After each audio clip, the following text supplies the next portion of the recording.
Something which occurred to me. There can be no Day of Atonement sacrifice without the Ark of the Covenant, and specifically the hilasterion, or mercy seat, according to the Torah. The Ark of the Covenant hadn't been returned to the temple after the Babylonian exile. No one actually knows what happened to it. It wasn't present in the restored temple, much less Herod's temple in the 1st century. Therefore, the priests in the temple were committing fraud to begin with, and they knew it.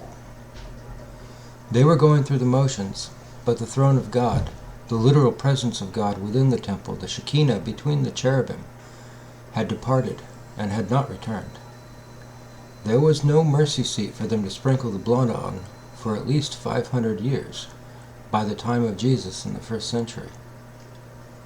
It was the religious facade of a people who had broken their contract so many times that the other divine party had literally left and not come back, something which Ezekiel actually details, and which Jeremiah goes into as well. He simply wasn't present within Herod's temple, not until Jesus set foot in it at the age of 12. This doesn't mean that there weren't faithful individuals among the Judean people, and those who sought to keep the spirit of the Torah as much as the letter. But the temple religious sacrifices were empty, and couldn't actually be physically completed, according to what Moses wrote. Herod's temple was a glittering, magnificent, empty fraud, and it was torn down stone by stone as a result. In a way, there is a parallel here with modern Christianity. People go to church, partake of the ordinances or sacraments, listen to the sermons, and go through the motions of ritual worship, but how many encounter and experience Jesus Christ in their houses of worship? How many are taught to let go and let Him act and speak through them? Within how many can the presence of Jesus Christ and through Him God the Father be felt and observed? How many quote-unquote Christians are glittering, magnificent, yet empty temples?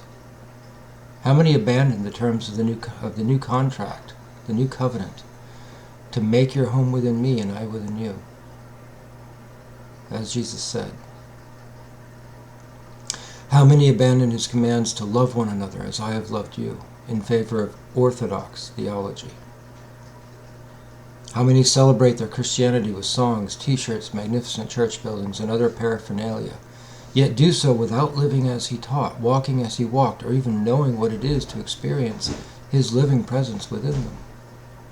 To him who has not, even what little they think they have will be taken away, and not one stone will remain upon another.